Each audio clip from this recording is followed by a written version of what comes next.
Many thanks for joining us. I am Ansmane Sonyasi, and this is QTV News, coming to you live from our studios on Caraba Avenue. Thanks for joining us. Here are the main local business and sports news headlines. The Central Bank of the Gambia, with support from the World Bank and partners, on Wednesday launched the National Financial Inclusion Strategy to provide a roadmap for expanding financial inclusion in the Gambia. The Gambia Horse and Donkey Trust and partners on Saturday held a presentation and discussion on the Gambia's animal welfare laws and proposed updates to those laws. Now, following the construction of some strategic roads within Brikama by the Brikama Area Council, some members of the business community have spoken about how these new developments will affect their lives. In business news, we take a look at how platforms such as TikTok, Instagram and YouTube have launched the careers of many in the Gambia, proving to be a sustainable profession. And in sports news, at least 8 people died, with at least 38 more injured in a stampede outside Olimbe Stadium, hosting an African Cup of Nations football match in Cameroon. And despite the excitement of the Africa Cup of Nations in Cameroon, the coronavirus pandemic has caused huge disruption to teams and their players. But stay tuned as we bring you more on these and other stories.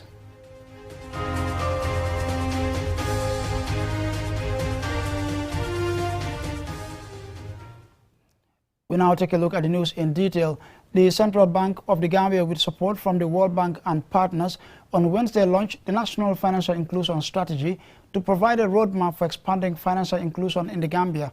Omar Pijalo attended the event, and he now reports. Hujabi, the first Deputy Governor of the Central Bank of the Gambia, in his opening remarks, said financial inclusion can contribute to sustainable economic welfare and reducing poverty.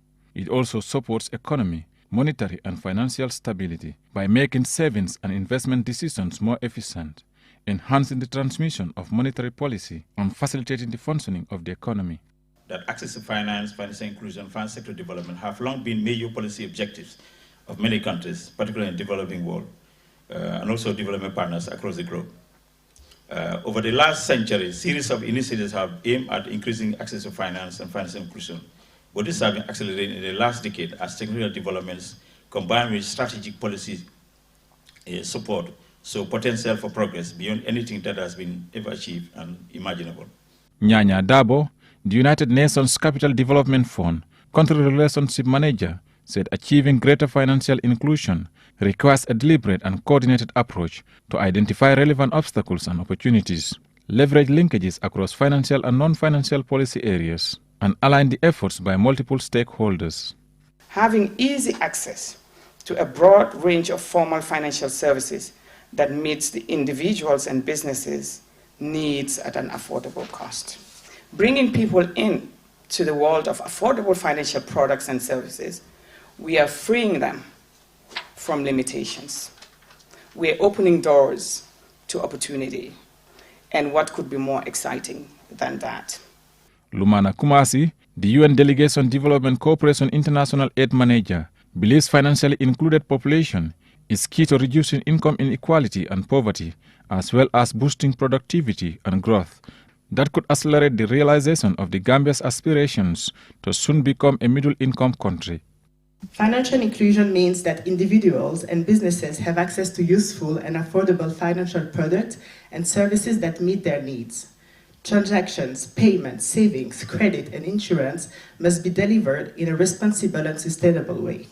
In her launching statement, the Vice President Dr. Aissatou Touré said the objective of enhancing financial inclusion is to improve the welfare of the Gambian citizens and to contribute to the country's socio-economic development.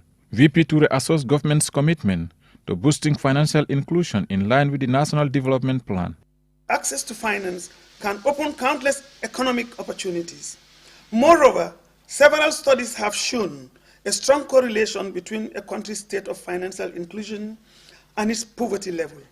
Therefore, this launching of our NFIS is a step in the right direction in addressing our developmental challenges and thereby improving the lives and livelihoods of all Gambians.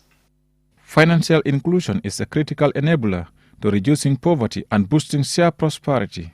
According to UNCDF's Survey 2019 report, 69% of the adults in the Gambia, especially women, are financially excluded due to limited access to formal financial services. Therefore, officials believe the launching of this new strategic document will improve access and usage of quality financial services, consequently ensuring inclusive growth and poverty reduction among women and youth. Reporting for KTV News, I am Omar P. Jallo. And we still stay with Omar P. Jallo as he reports that the Gambia Horse and Donkey Trust and partners, like the Department of Livestock Services and the Animal Welfare Advocates, on Saturday held a presentation and discussion on the Gambia's laws relating to animal welfare and the proposed updates to those laws. The event at the Gambia Horse and Donkey Trust Veterinary Clinic in Makasutu brought together officials from concerned institutions and the Ministry of Justice to discuss the existing 1938 Animal Welfare Law and the updating of those laws in the proposed bill before the National Assembly for consideration and adoption.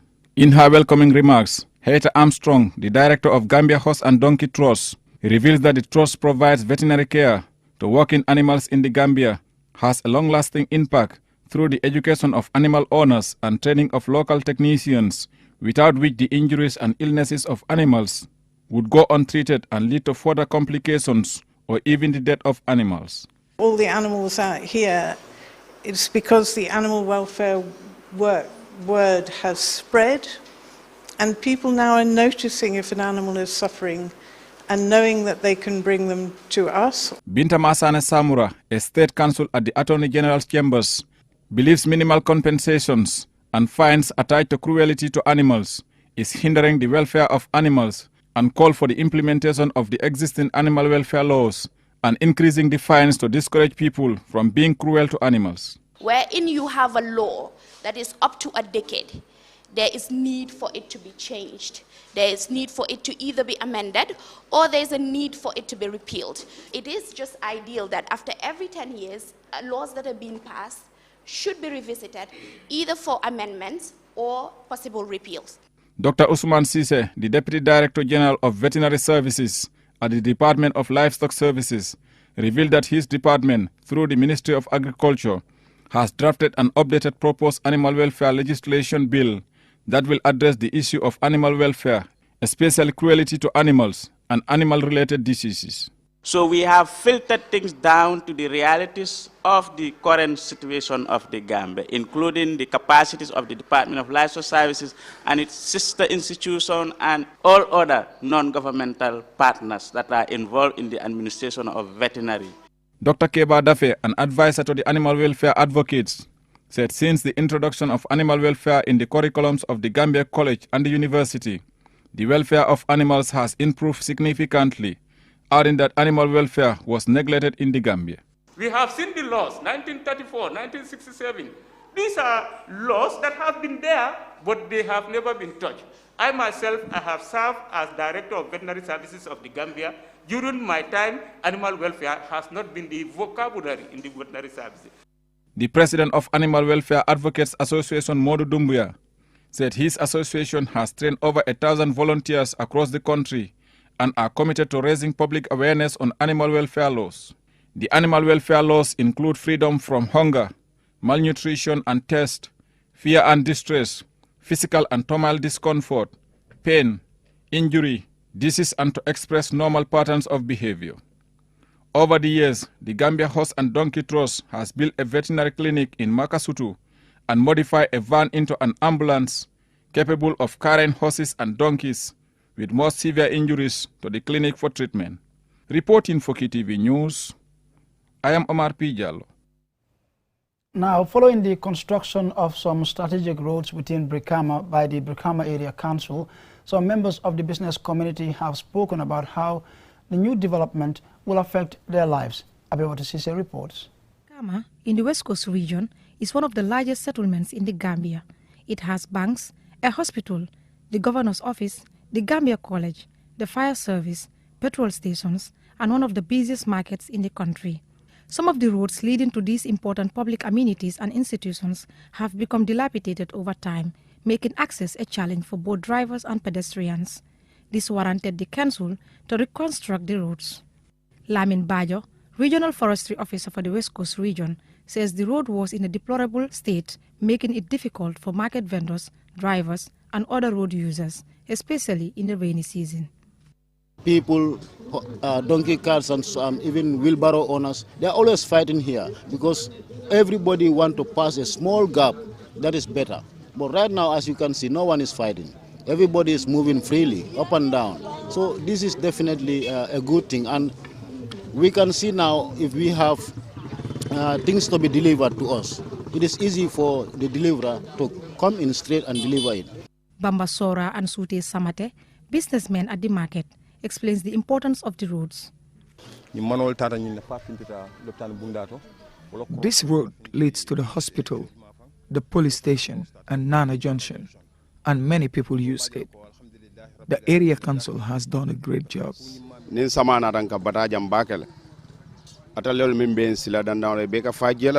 We really suffered during the rainy season. All the tailoring shops on this road got flooded because the roads were too bad. We thank God now. Karamba Suso is another businessman. The construction of the roads, he says, is a good initiative and urges the council to construct more gutters for easy passage of rainwater. We are still affected by the water, but not like in the past. However, we still want the council to continue their good work. Our Sisen Jagan and Arabia Tumarong are also businesswomen who shared their thoughts. The road was full of holes, which becomes inundated with water when it rains. So, we thank God that the road is constructed, but we want all other roads to be constructed like this one. This whole place used to be full of water, which reaches knee level. This affects our businesses. Now that this road is constructed, it will be beneficial to the business people. Fode Manjang and Wee Cham, the PRO of the Brikama Market Committee, thanked the council for the new roads. The council collects taxes for the West Coast region, which is plowed back to communities in development projects. For QTV News, I am Abibatu Sise. And that report there by Abibatu Sise will lead us to a short commercial break, but we will be right back. And when we return, we have some business and sports news. So stay tuned. Dang don halat pour am yere bu nice boy sol pour ajuma bi mbaate yenen hewi. Kon ñu ne leen Kara Creation benn lañ ci réew mi ñëw nañ pour rek safarel seen jafe-jafe ci wàllum sol. Kon Kara Creation wax leen noo ko buggee rek ñu ñëwal la ko ci noo ko buggee. Kon ñu ne la Kara Creation am nañ bépp façon piece boo bugga te it am nañ ay xaftaan yu ñëw ba pare. Pour rek ngeen mun a kontaan kon ñu ne leen Kara Creation seeti leen foofu sa Serekunda ñu ngi jàkkaarloo ak Black Market bi balaa police station bi mun nga leen a call si 5189189 5189189 Kara Creation, we provide quality.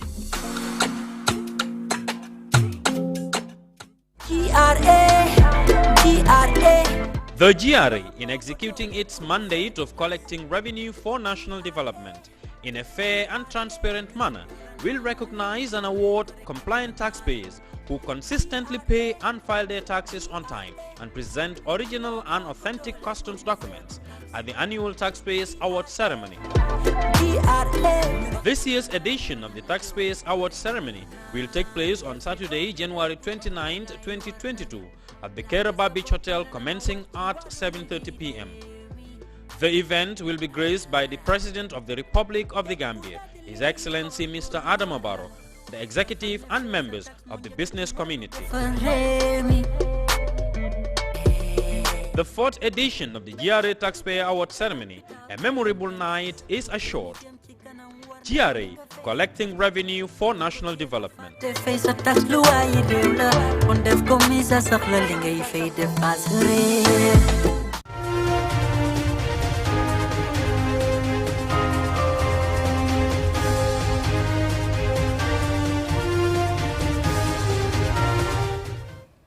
Welcome back. Be reminded you're following QTV News and we're broadcasting live from our studios on Caraba Avenue. I am Ansmane Sonyasi. And we now take a look at business news in a moment.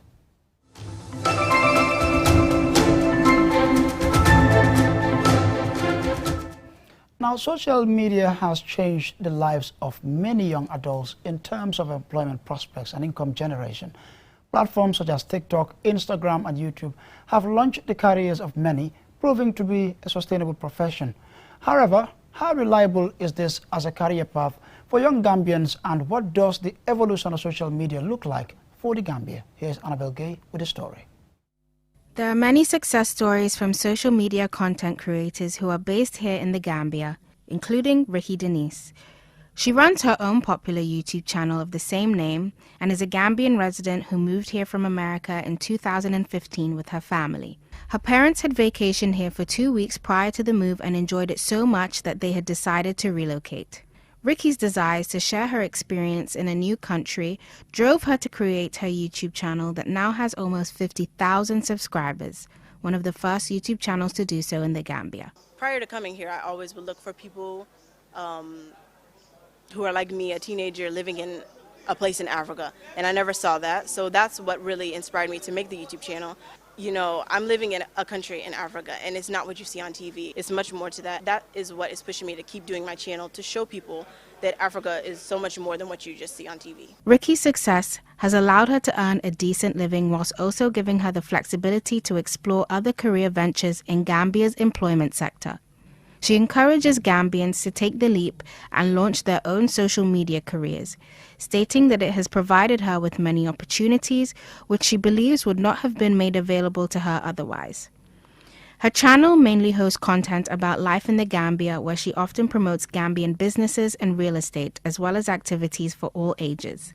Any small business that I see, or any Gambian I will see that has underrated talent, and they don't have like a voice or a platform to kind of share that, I love to always, any chance that I get, I'll put it on my YouTube channel and try to get their business flowing and get them to have customers, because, you know, there's a lot of people moving here who may not know about that, and they may be looking for that type of business. There is just so much power in social media. Like, some people underestimate how much money you can really make from doing like social media, influencing YouTube videos. It all starts here with the mindset that we can do better. We have the resources. It's not like we don't have the resources to make Gambia a better place. Other success stories include popular YouTube personality Labin Toure, also known as Maxim Badi, and TikTok star Tita Job.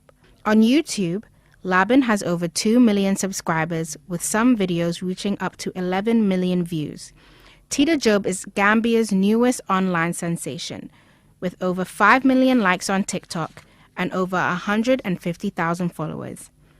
The two post comedy-related videos, and Tita was recently featured in an Irish Times article that discussed Gambia's flourishing comedy scene. The Gambia's youth unemployment rate is set at 12.44% according to econometric models. Statistics show Gambia has about 3 smartphones per head of population, and many of those phones belong to young people who spend a lot of time on social media. Given the success of some of those mentioned, who are just a few who have taken this path, it's worth asking whether social media can be a viable way of earning a living for many young Gambians, lessening the youth unemployment rates. This might not be too far-fetched, given there were 430,000 social media users in the Gambia in January 2021, equivalent to 17.5% of the total population. And the number of social media users in the Gambia increased by 60,000 between 2020 and 2021. Reporting for QTV News, I'm Annabelle Gay. Inspiring, isn't it? Well, we'll now take a look at sports and sport-related news in a moment.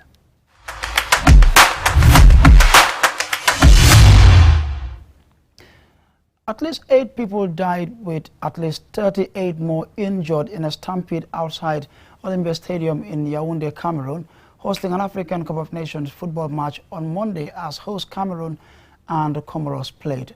Ajibintu Drame reports. Reports say the crush took place at the southern entrance of the Olympia Stadium as light crowds were trying to get in to see the last 16 match between host Cameroon and Minans Comoros. The Cameroonian government and the CAF president issued statements of condolence after the sad event.